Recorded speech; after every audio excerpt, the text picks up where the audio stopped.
नमस्कार, CSK news में आपका स्वागत है। तो दोस्तों, आज हो गया 31 दिसंबर। दोस्तों, बड़ी खबर, general CDS general Vipin Rawat के हेलीकॉप्टर की दुर्घटना के मिले संकेत। आज सरकार को सौंपी जाएगी रिपोर्ट। आखिर ब्लैक बॉक्स में था क्या, इसको लेकर हुआ है बड़ा खुलासा।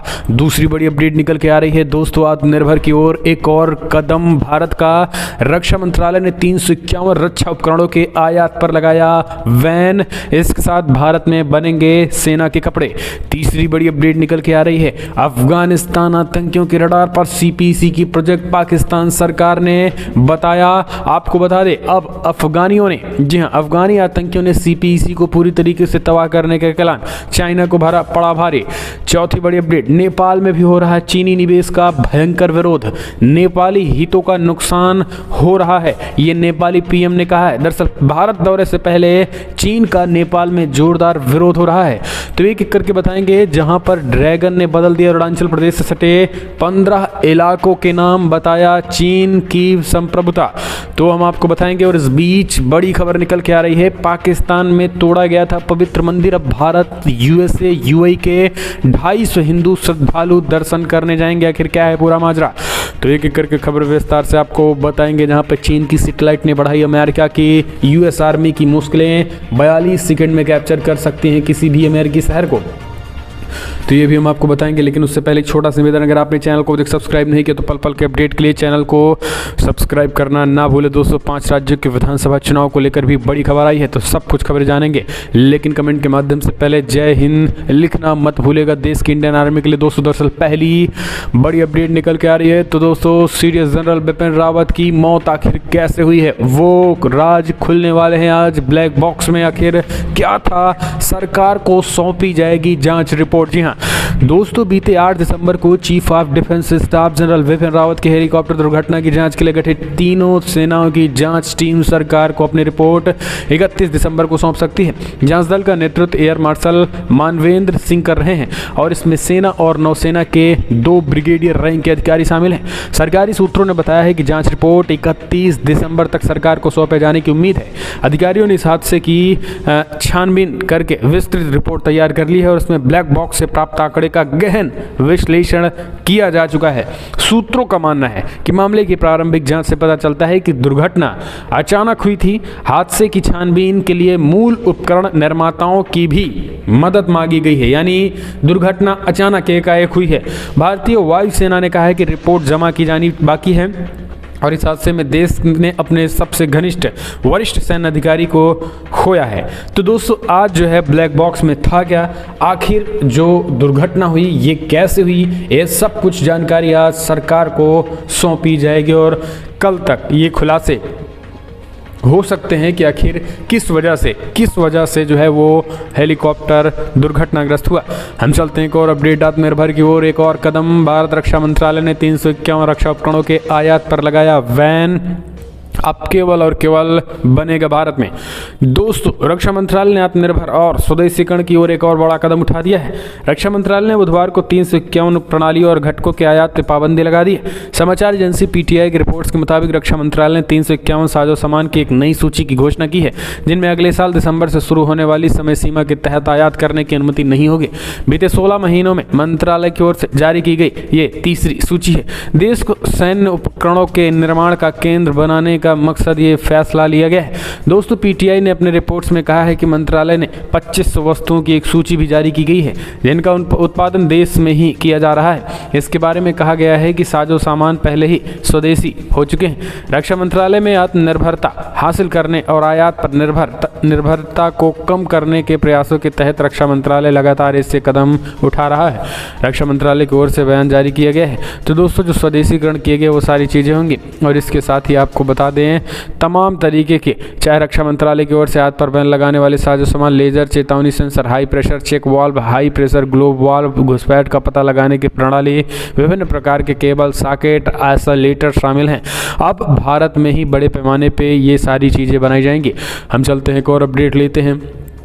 तो दोस्तों आखिर तालिबानियों, जी हाँ, तालिबानियों का साथ चाइना को भी पड़ा भारी। अफगान आतंकियों ने सीपीसी को तबाह करने की तैयारी कर ली है। पाकिस्तान सरकार ने पहले ही चेता दिया चाइना को, कहा तालिबानी छोड़ो, तालिबानी आतंकियों से बच के रहना अफगानिस्तान के। दरअसल पाकिस्तान सरकार ने बताया है कि अफगानिस्तान के आतंकी चीन पाकिस्तान इकोनॉमिक कॉरिडोर प्रोजेक्ट को टारगेट करना चाह रहे हैं। पाकिस्तान के आतंकवाद विरोधी विभाग CTD ने बताया है कि अफगानिस्तान से संचालित होने वाले 90% आतंकी ग्रुप पाकिस्तान के लिए बेहद महत्वपूर्ण चीन पाकिस्तान आर्थिक गलियारे प्रोजेक्ट को निशाना बना रहे हैं। CTD के deputy inspector general Javed Iqbal वजीर ने बताया कि 90% से अधिक आतंकी बॉर्डर पार अफगानिस्तान से ऑपरेट कर रहे हैं और जो कि CPEC को तबाह करना चाहते हैं। दोस्तों सबसे बड़ी बात आपको बता दें कि पाकिस्तान का जो दुश्मन है वो कहीं ना कहीं पाकिस्तान बड़ी ही बारीकी से चीन का दुश्मन बना देता है। दरअसल आपको बता दें कि पाकिस्तान में जो है वो बड़े पैमाने पे आतंकी और तालिबानी स्वयं घुसपैठ कर रहे हैं।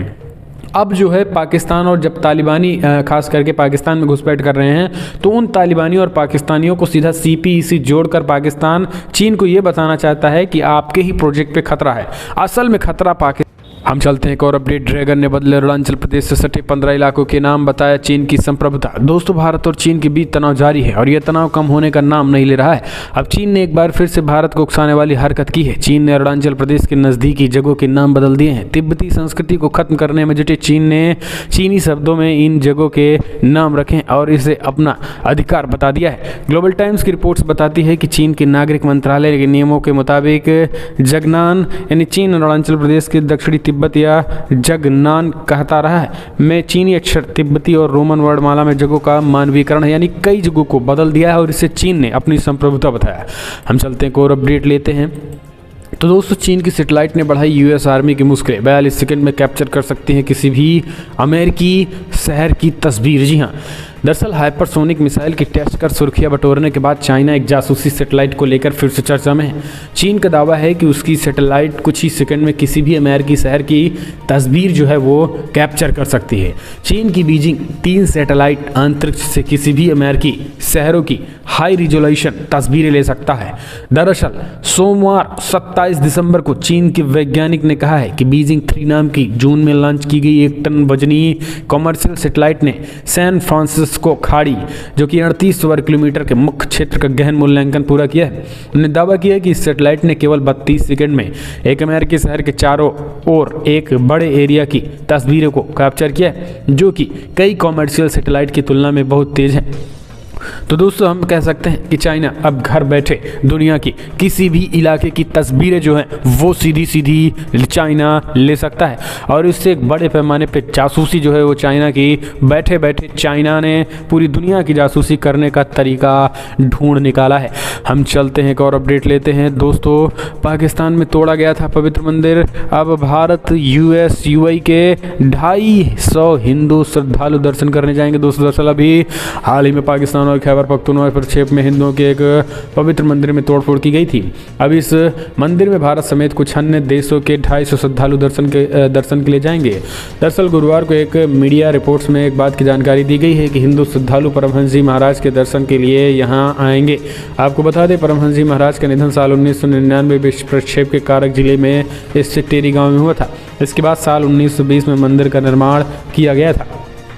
इस मंदिर में दर्शन के लिए भारत UAE और यूनाइटेड स्टेट में 250 हिंदू श्रद्धालु 1 जनवरी को पेशावर पहुंच रहे हैं। हम चलते हैं और अपडेट ले लेते हैं। दोस्तों बड़ी खबर निकल के आ रही है जहां पर अब 5 राज्यों के होने वाले विधानसभा चुनाव के बारे में समझिए। दरअसल आपको बता दें यूपी में तय समय पर होंगे विधानसभा चुनाव। दिव्यांग और बुजुर्ग कर सकेंगे घर बैठे वोटिंग। चुनाव आयोग ने किया बड़ा ऐलान प्रेस कॉन्फ्रेंस में 10 बड़ी बातें। दोस्तों आपको बता दें चुनाव आयोग ने कहा है कि सभी दलों से बैठक के बाद ये निर्णय हुआ है कि 5 राज्यों में विधानसभा चुनाव होंगे। इसका ऐलान जो है वो 5 जनवरी के बाद किया जाएगा। 10 बड़ी बातें कही हैं। चुनाव आयोग ने कहा है कि देश में बढ़ते ओमिक्रॉन के मामले के बीच विधानसभा चुनाव कराए जाएंगे। दूसरा आयोग ने जानकारी दी है कि चुनाव की तारीखों का ऐलान 5 जनवरी के बाद होगा। तीसरा ये कि इतना ही नहीं 80 साल से ज़्यादा उम्र वाले बुजुर्गों के घर से वोट डालने की सुविधा उपलब्ध कराई जाएगी, यानी इन उम्र से के सभी बुजुर्ग घर पर ही बैठकर वोट डालेंगे।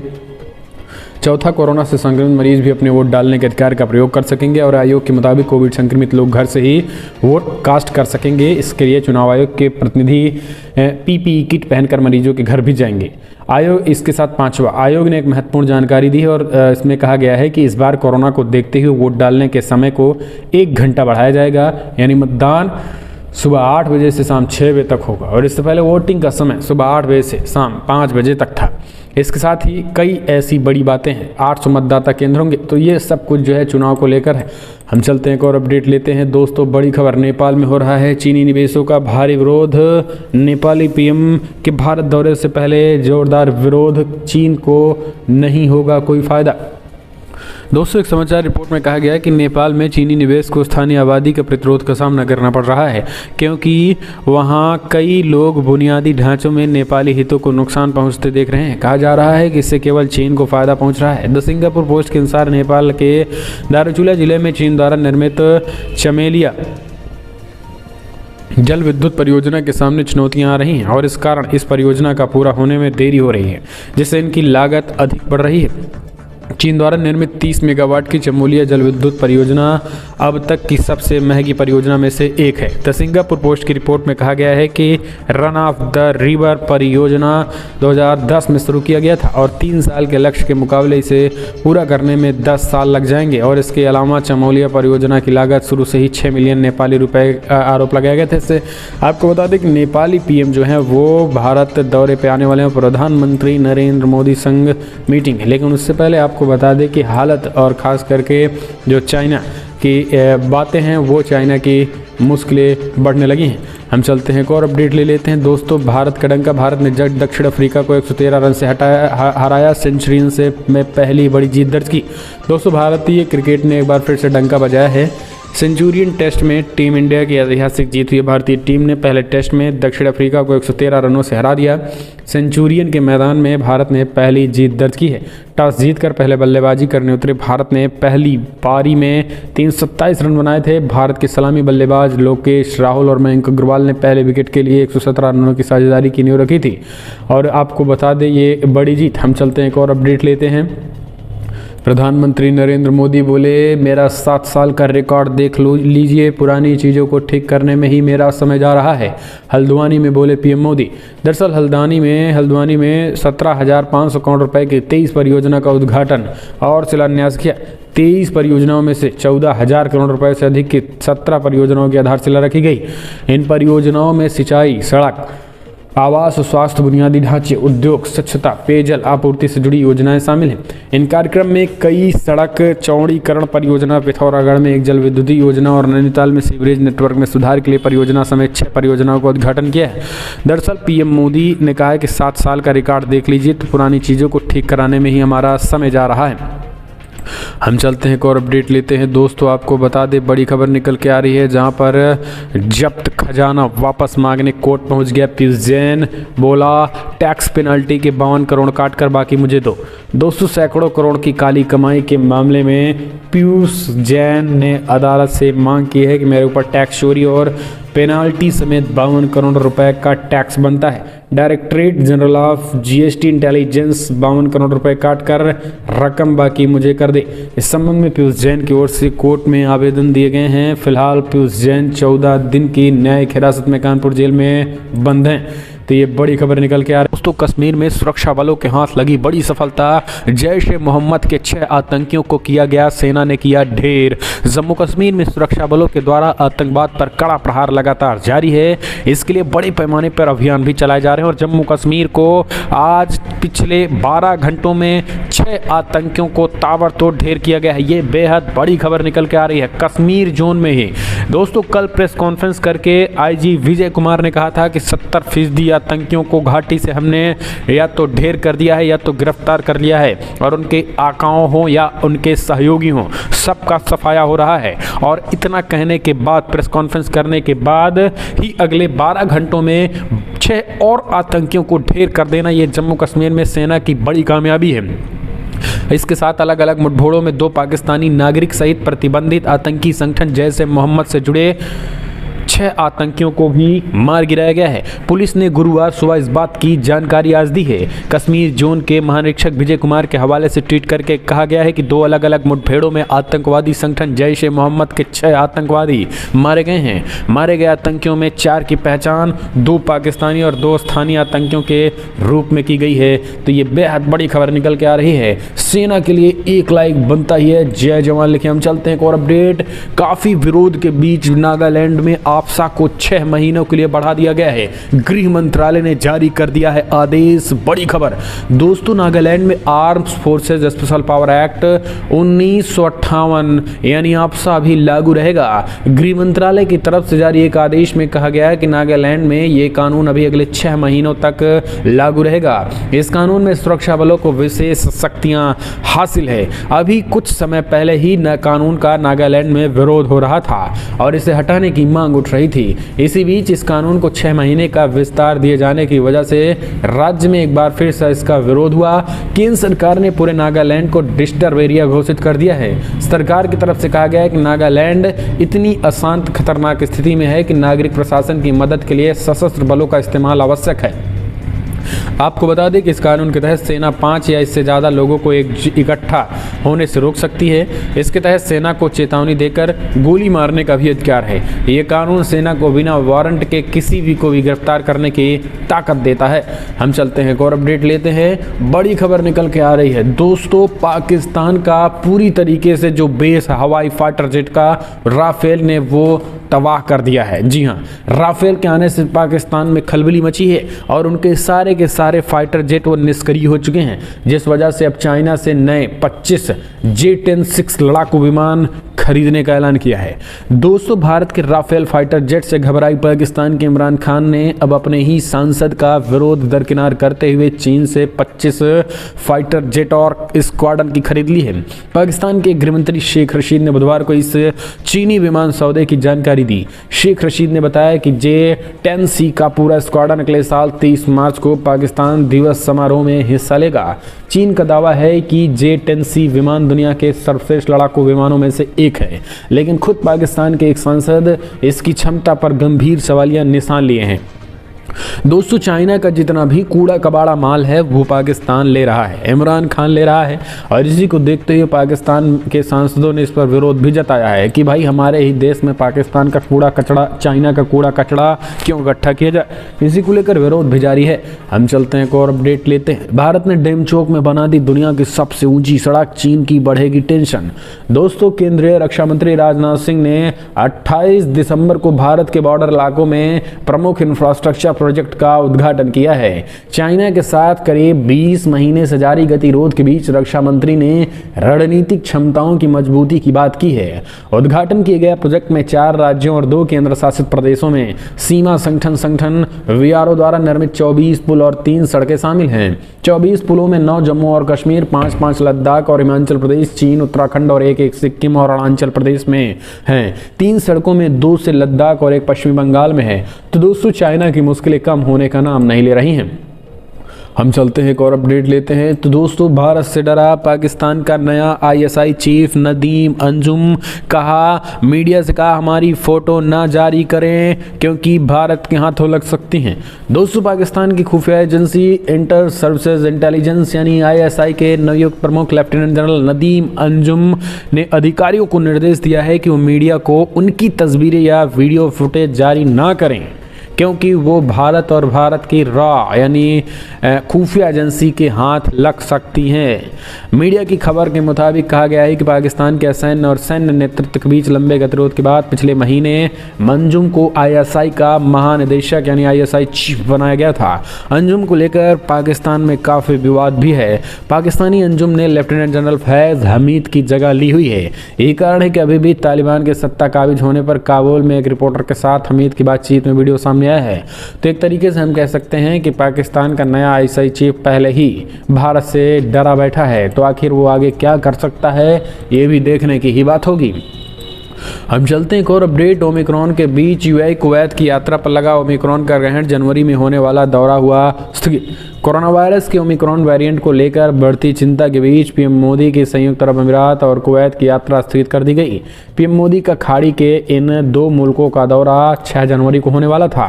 साउथ ब्लॉक के सूत्र के अनुसार ओमिक्रॉन मामले की बढ़ती संख्या के कारण यात्रा को रिशेड्यूल करना है।